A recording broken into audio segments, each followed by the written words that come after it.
Good afternoon, everyone. My name is Brandon Carter. I'm an application engineer with Ally PLM Solutions. I want to welcome you to the first installment of Ally PLM NX Lunch Byte series. Some of you may be familiar with our Lunch Byte sessions because of some of our other products like Solid Edge. For those of you not familiar with Lunch Bytes is a series designed to briefly explore capabilities within, in this case, NX, that are often overlooked or could be used, or you could use a guided introduction to ease the process of adoption. So basically we're going to look at some tools that you may not know exist, some different topics to introduce to you. For those of you that don't know, we offer Lunch Bytes once a month. It's usually the second Thursday of each month here for NX, and that'll be at 12:30 Eastern, 11:30 Central. So please check our website for upcoming Lunch Bytes topics and dates. We want our Lunch Bytes to be valuable to you, so please let us hear your suggestions on topics we should cover and just send us an email to let us know those topics. If you have any questions regarding today's session, just write them down if you would and send them in an email. We have a few of you online today, so you'll be in listen-only mode to kind of block out any speaker phones, etc. Excuse me. And today's topic is on customizing NX user interface. And sometimes I think we take the user interface for granted. Each of us kind of has a different idea of maybe how we want to command the flow and to get us our day-to-day tasks. So what I want to do is try to introduce you to some shortcuts and, more importantly, show you how to customize your user interface to help us with those day-to-day tasks. So what I do is I have a PowerPoint here, and I want to go through a few slides, and then what we're going to do is go into the product and show you these in kind of a demonstration format. So we'll be about the next 30 minutes. Sometimes I'm long-winded. I might go a little over 30 minutes. I'll try to keep it at 30 minutes, so bear with me. So the agenda for today is, like I said, to start off, we're going to look at the navigation of the user interface. Maybe somebody's new on the line with us to NX. And then we're going to work into how to customize user interface. And one of the most important tools what we're going to talk about today is using roles to manage that user interface customization. Then we're going to mention full screen mode at the end. So first of all, if you are new to NX, there's different environment, or not new, I should say, the different environments. So we can go to the Start menu, go to different environments like NX Sheet Metal, Modeling. If you're a CAM guy, go to Manufacturing, etc. The point of bringing this up is obviously depending on the environment we're in, our toolbars are going to be a little different. If we're in Sheet Metal, we're going to have Sheet Metal tools and etc. So like I said, just to define some terms and some ideas for navigating the user interface. First of all, toolbars, you see I've highlighted up there in red. When you highlight your cursor over to the left of the toolbar where the little series of dots are, it'll tell you what the toolbar is called. In this case, it's a feature toolbar. On the bottom screenshot, you'll notice if you go to the drop down at the end of the toolbar, you can get to extra content that maybe doesn't fit in that space. You can also go to add or remove buttons. And when you go to add or remove buttons, you will see that you can turn on and off content for that toolbar. So you see we're on the feature toolbar. I'm going to go to add or remove buttons, feature. In this case, I could hit the little check mark to either toggle on or off revolve if I want that to be on that particular toolbar. Just a couple other things to mention. Maybe we take these next two ideas for granted a little bit. The Q line is just a little text below the selection bar. So in this case, I do not have a command highlighted. So this would be a selection type operation. And what this Q line is going to do is just give you some more information on what step you're on. So if you're in a particular command, it's going to tell you what step you're on and just give you some extra information. As far as customizing this, a little bit later we're going to look at tools, customize the menu in general. But you'll see if I go to tools, customize, it's going to bring up this dialog on the bottom left. And if I go to the layout tab, you're going to see that you have the Q/status position. I can have that at the top, which it's like it is in the screenshot out of the box, or I can put that at the bottom of the screen. Along with the Q line, you also have the status line, which you see highlighted in red. And this would be a case where I'm in a selection mode. I'm hovering across different pieces of geometry, and the status line is going to show me what I'm highlighting across. In this case, you'll see it's simple hole 2. So it's just, once again, a little extra information for where we're at in our command or selection process in this case. The next thing I want to talk about is the resource bar. So the resource bar are all the tabs and the navigators to the left of your, or by default I should say, to the left of your NX user interface. So the one I have selected right here is the part navigator. And obviously we have the assembly navigator, some other tools we're going to go across. In this case, with the part navigator, you notice this is my model history, my history tree, which has extrude, simple hole, edge blend, and shell. So the idea of the resource bar is just a navigator to be able to access different information based on the environment or the model we're in. As far as manipulating that resource bar, we can, what we consider, undock, and to get to the undock you just right click and say undock, and you'll see here on the right screenshot that the part navigator is now a floating dialog. It's no longer a tab inside the resource bar. Coming up soon, you're going to see we're going to talk a little bit about transparency options and how this dialog can be transparent and where those options are. But right now you see it's a floating dialog. To make that back as a tab, you just hit the X and it'll go because of the tab, which you'll see a little bit later. There's also a pinned, unpinned, and what we're looking at here is hitting the push pin, and you'll see on the left those are kind of stock out of the box. If I hit the push pin, then those tabs, in this case the part navigator, will minimize back to the left. Okay, so then whenever I want that tab to come out, I just bring my cursor over there and it'll fly back out. So they're going to be fly out menus, and in this case it will give us some more screen real estate, just another option to how to have our excuse me, our menu set up. All right. The next thing, just to kind of continue on with that, out of the box you'll notice that it is docked on the left, as we said earlier. If you'll go to Preferences pull-down menu and go to User Interface, you'll see down here for the resource bar you can display it on the left, which we have here out of the box. I can have it on the right, which will then put it on the right of the user interface, the graphics window. And the final option is as a toolbar, which you'll see it's actually just a toolbar. In this case it's docked vertically, and just like the other toolbars I can drag that around and dock that different places. Okay. I said I'd come back to the preferences for transparency. Here you have highlighted, if I go to Preferences, User Interface, and I turn on, well, out of the box in this case, Enable Transparency is on. And just a side note, this is a Windows 7 and Vista only tool. So whenever I have transparency on, you'll see whenever I undock that part navigator in the bottom right screenshot, you'll see how it's transparent until I bring my cursor over top of that. Just in a second, I'll show you how that looks inside the product rather than on the PowerPoint. A couple other things I want to mention, just to the users out there, if they're not familiar with what the dependencies and details are inside the part navigator. So for example, I have the part navigator highlighted, and I have, in this case, simple hole selected. If I branch open dependencies, these are called groups. We can open, expand, or collapse these groups. So if I click on the dependencies, you'll see that I can kind of see what my parents and children are of this particular highlighted feature, in this case, simple hole.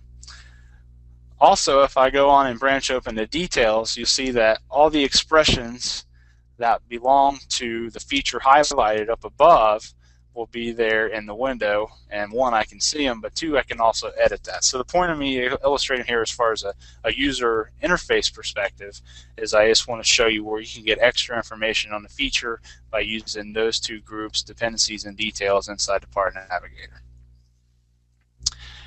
And a couple other things that I'm going to bring up the product and look at some of these ideas, just so I don't completely PowerPoint you the whole time. In the command dialog box, this is where we go into a command, and you'll notice whenever you go into a command, it's attached to a rail. You see the rail highlighted here on the slide. And what I can do is I can actually slide the command dialog box back and forth along that rail. Also, down here at the bottom, you'll see there are some tools about where to locate that dialog box, and you'll see I can move it left incrementally with the arrow or move right with the other arrow. I can unclip it, I can minimize the window, I can reset to the default content of how that dialog box comes up, I can show menu, and I can close it out. We'll take a look at that just in a minute. As far as actually navigating your command dialog box, you will see that, typically you work kind of top to bottom. So in this case, I've went to the whole command, and notice highlighted here in orange it says specify point. So that's my active step. So you will get feedback with an orange color that that's your active step, and middle mouse button will accept the selection and move on to the next step. I talked earlier about groups, open groups and collapse groups. You see here the form and dimensions group is expanded, and in the settings group, how there's nothing underneath it, you notice it's collapsed. So that's how we can open and close those groups, or open and collapse those groups as far as navigating to the menu.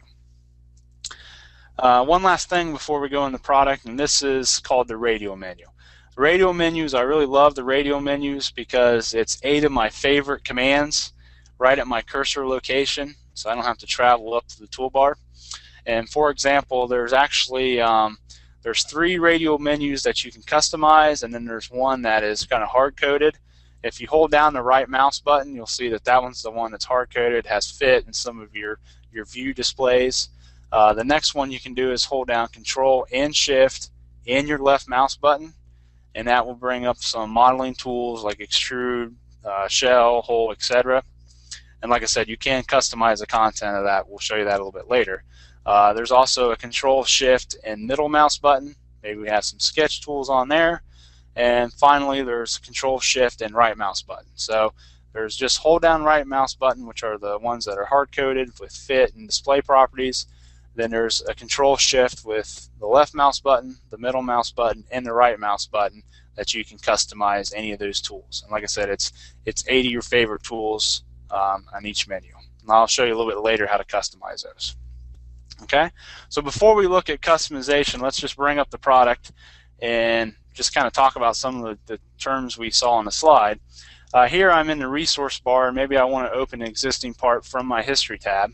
That's just a quick way for me to open an existing part. I use that all the time. And we're going to talk later about different roles and how excuse me, how we have text on toolbars and how to customize that. But you'll notice if I bring my cursor up to the left beside a toolbar, it's going to highlight what that toolbar is. This is the feature toolbar. If I need to add content to that or see what other content is, I just hit the little drop down, go add and remove buttons, and maybe I want to turn on a boss or something like that. Notice that just toggles the information on. I can move those around by where you see the little dots at the left side of the toolbar. I can move those around and dock those different places. Maybe I want that to be a floating toolbar. Maybe I want to bring it over here and make it more of a vertical toolbar. I can snap, and notice how it snaps to different orientations depending where I want that. Let me go ahead and kind of put this back to where it was. As far as turning on and off toolbars, up here kind of in the gray space, maybe to the right of help, I can right click and notice there's the check boxes for all the toolbars I can turn on and off. So I said the feature toolbar, if I come in and find feature, I can uncheck feature. Notice how it turns it off. Obviously, if I check it again, it'll turn it on. The other place that you can turn on and off toolbars is in the Customize dialog box. If I go to Tools, Customize, it's going to bring up this Customize environment, basically this dialog, and then you'll see toolbars in here, and I can also, just as we did with the right click, I can turn on and off those toolbars here. A little bit later, I'll look at customizing content and also creating our new custom toolbars. I was talking about the resource bar over on the left, and here I have Part Navigator selected. If I want to undock that tab, I just right click and say undock, and it'll make it a floating menu, if you will. Notice when my cursor's not on it, it's that transparent like we saw with Windows 7 or Vista. If I bring my cursor over top of it, then it makes it more of a shaded. It's not transparent. And where those options were, if I go to Preferences, User Interface, then on the Layout tab, you'll see that there's Enable Transparency. So if I turn off Enable Transparency, that'll always stay solid for me. Or if you're running XP, that'll always stay solid for me. I'm going to go ahead and turn back on transparency for the rest of the session.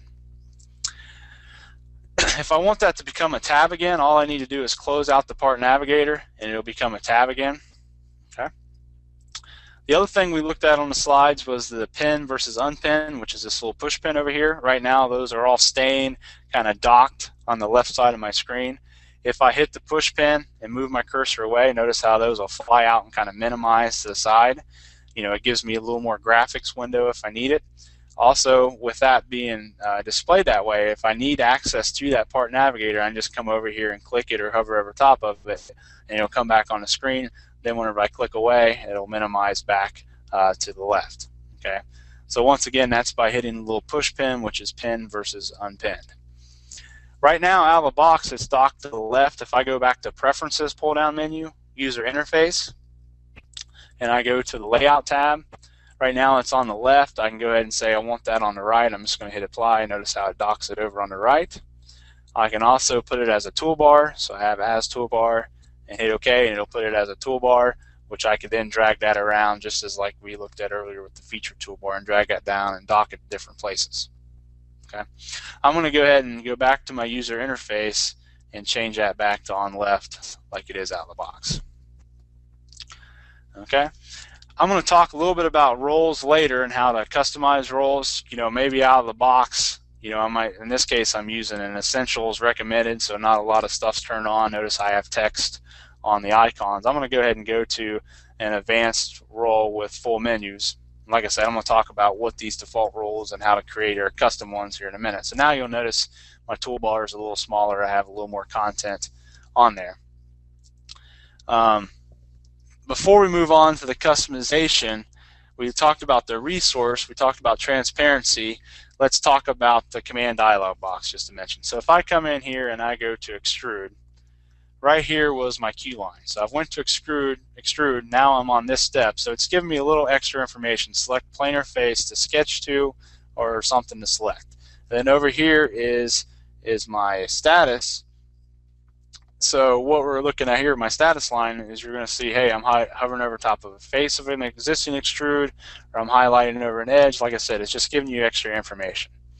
As far as navigating the actual command dialog box, you'll see my first step is on the select curve. I could obviously go down and select a vector.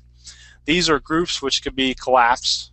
So if I click on limits, notice how it collapses a group. I click it again, it opens a group. Same thing with Boolean. I hit it, it collapses it. I click it again, it opens. As far as the navigation tools up here, these little arrows will move it along the rail in increments.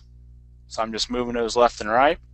Here is unclip. Notice how it creates this as a floating menu now. If I want it to clip back to the rail, then I would just hit this arrow and it'll clip it back. If you click on the extrude itself, that'll minimize the command dialog. If I click it again, it brings it back. And you'll see if I come in here and I minimize some of these groups, if I go back up to this reset, it'll reset the parameters and the groups back to the display kind of out of the box, or how we have in our custom defaults. I'll talk about this guy a little bit later with the save favorites. We'll talk about that when we customize. And obviously if I hit X, that closes it out. Okay, so that's just talking a little bit about navigating the command window. The final thing from what we've talked about so far is the radial menu. And to access the radial menu, like I said, if I just hold down my right mouse button, this is the one that's hard-coded. I can fit, I can change different display properties, and all I'm doing is holding down the right mouse button, and when I get over top of the command I want to use, I just let off of the right mouse button. Also, the ones that we can customize, if I hold down Control and Shift and the left mouse button, you see that we have extrude, round, or edge blend, I should say, hole, and shell, those type of tools. Hold down Control, Shift, and middle mouse button, you'll see we have different sketch tools. And then if I hold down Control, Shift, and right mouse button, you see we have synchronous tools. Okay, so let's go ahead and move on to customizing. So customizing the user interface. To customize, I need to be in the Customize dialog. So I need to either right-click and go to Customize, or go to Tools, Customize, and I need to see this dialog box. Okay, so once I'm in Customize, as we mentioned earlier, I can use the Toolbars tab to turn on and off toolbars. Here in a little bit later, you'll see that we can use this to create new toolbars, and I can also select the keyboard down there to create keyboard shortcuts, and we'll look at that a little bit as well. The Commands tab is where everything's listed by category, so I can use it to drag and drop to a new toolbar, to an existing toolbar, to a new pull-down menu, or to a radio button. So this is going to be where the content is, where we customize and basically drag these commands to their new location. On the Options tab, you'll see there's options at the top to always show full menus. So full menus will show all the content in our pull-down menus, our View pull-down menu, our Insert pull-down menu, etc. Tooltips are the little balloon tooltips. So if I hold over top of Extrude, as you see here in the screenshot, Extrude will come up. With Show Shortcut Keys, you see how X is in parentheses, showing that X is a keyboard shortcut for Extrude. Down at the bottom, these are the toolbar icon and menu icon size. So if we want small icons or extra small icons to show the different sizes or create the different sizes for those particular toolbars, etc.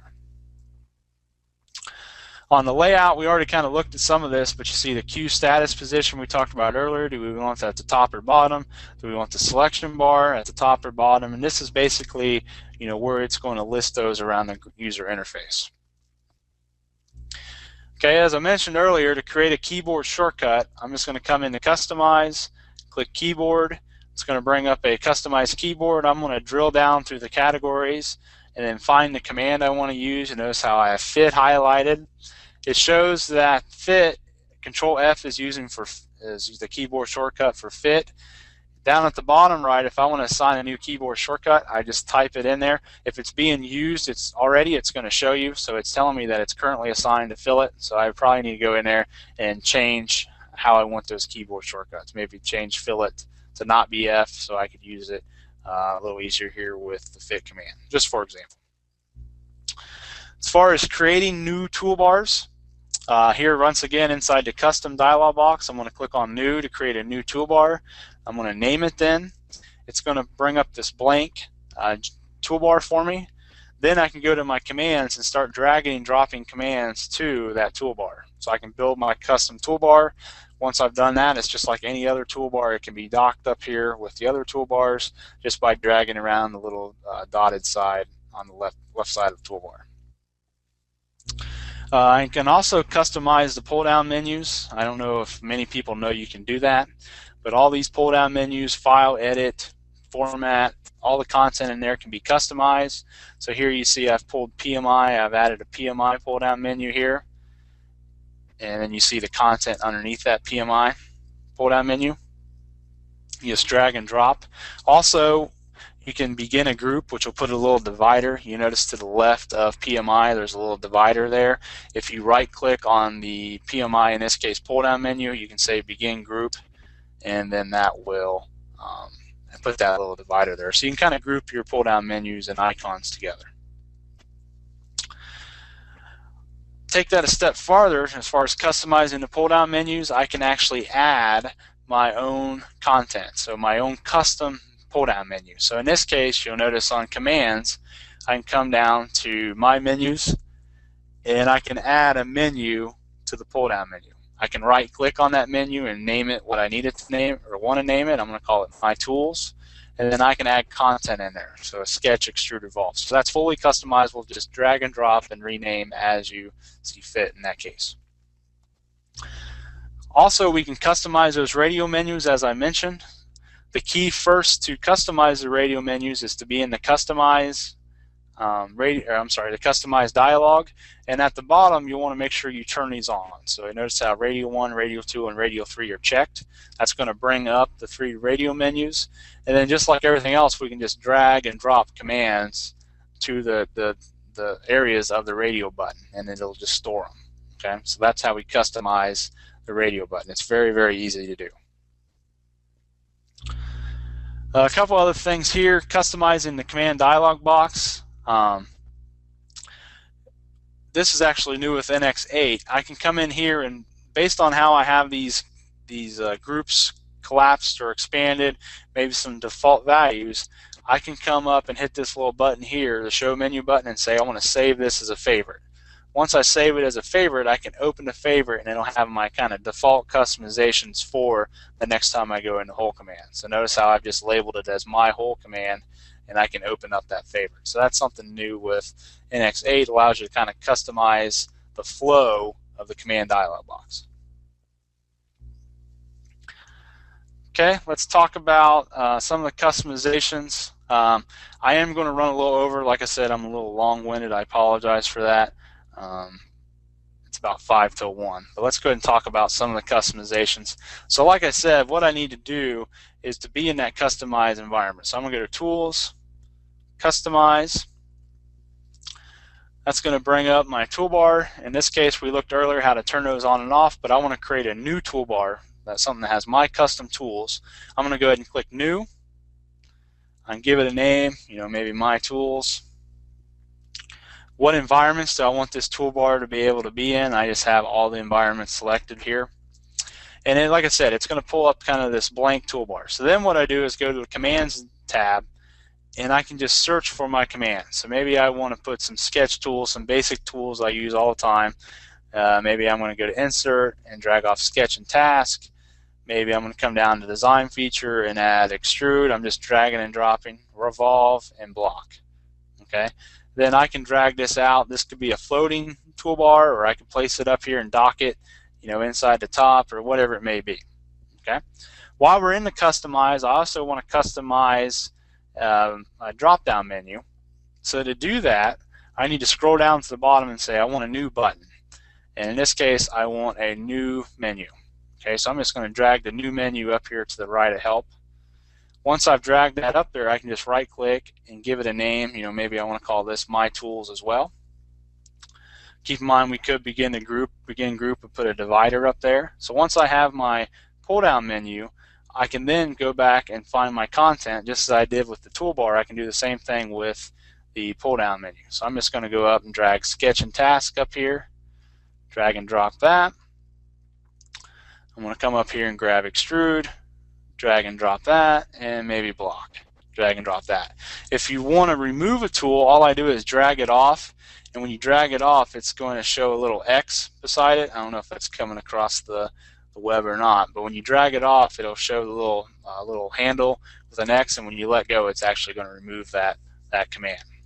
Okay, so that's how we customize and give us a toolbar and our pull-down menus. As far as the radio button, you see I have mine turned on. Notice how they displayed already. But like I said, if you'll go to Toolbars and scroll all the way down to the bottom, you'll see there's Radio 1, Radio 2, Radio 3. Make sure those are checked and turned on. So then to drag content, right now you'll see on Radio Tool I have a profile. Maybe for whatever reason I'd rather that be arc. So I'm just going to come up and find my arc. There's sketch curve. Come over and find arc, and then I just drag and drop that, and notice how it replaces. So I'm customizing the content on the radio buttons as well, just by drag and drop. If I need that to be profile again, I just drag profile back and drag and drop it to that particular location. So they're very easy to customize. Okay, so as we went through here, we've looked at, we mentioned keyboard shortcuts. We added a new custom toolbar called My Tools. We had a new pull-down menu called My Menu. I just closed out of Customize, so you see these are actually in work now. I could go into Extrude, just like you would expect. Now the next thing I want to talk about is roles, and roles are very important to maintain our different user interface configurations. So over in the resource bar, if I go to roles, if I want to create a new user role to kind of map how my user interface is, I'm just going to right-click in the space here and say I want a new user role. And I'm going to call this Lunch Bytes because we're talking about Lunch Bytes, just so I know what it is. And it's going to write to an MTX file, and I'm going to talk a little bit later about an MTX file. So I've saved my current role. Okay, and we'll come back to that just in a second. So from a higher level, roles, NX gives you some out-of-the-box delivered roles, kind of based on your NX knowledge, whether you're advanced or a basic user, and also maybe your industry. So notice when you go to the Roles tab, there's system defaults, there's industry specific, and also, as you saw, we can create user roles mapping our own user interface configurations. And roles are important, one, obviously to manage the NX user interface, but they also make it possible to save different configurations, as I mentioned. Roles also allow user to take your customization from your machine to another machine, including the layout of the toolbars and the size of the icons and everything we've customized. It allows it to go from one machine to the other. Roles also make it possible for a company maybe to push out a standard user interface to each user, maybe a company standard or something that you want each user to start with. And also, just kind of a side note, the bottom bullet there, if you're using an NX delivered role and for some reason you're looking through a pull-down menu or a toolbar and you can't find it, try using a more detailed role, like maybe select an advanced role, and that will show more commands in both the pull-down menus and the toolbar. So that will allow you maybe to be more displayed. And obviously, like I said, you can customize that.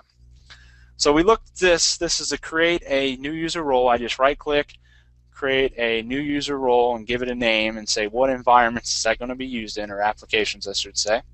Now that role will be listed inside my user roles, my user group. Okay. If I want to take this role to another machine or to have it shared, I'm going to go back to Customize, go to the Roles tab, and you'll see that I can go ahead and click Create Role. And when I click Create, it's going to bring up a .mtx file in which I can give it a name. Okay. So I've labeled this MTX file, then that can travel with me and I can load that MTX file, which in turn will then load that custom role. So that allows me to go from machine to machine with my user interface. Okay. To wrap up here, I'm going to show you some things with the role, but I also want to mention there's a full screen mode. You'll notice up here in the upper right hand corner, I can select full screen mode. And what that'll look like, it's going to go to this full screen environment, and it's going to put your toolbars horizontally across the bottom. And if I have transparency turned on, you see how they're transparent. And if I go to the next slide, until I hover over top of them. When I hover over top of them, then that becomes available. So let's take a look at the roles in full screen mode. Like I said, I apologize, I'm running over just a little bit. So as far as the roles go, we've already created this Lunch Bytes role to kind of save my customizations, which would include my tools toolbar here, my new one, and also my menu, my pull-down menu. Okay, so what I want to do, if I come back to System Defaults, and maybe when I first load NX, it loads the Essentials role. So when I load the Essentials role, you'll notice it's back to kind of that default. First thing you see when it's loaded, as far as there's not a lot of commands up here, and they all have text on them. Okay.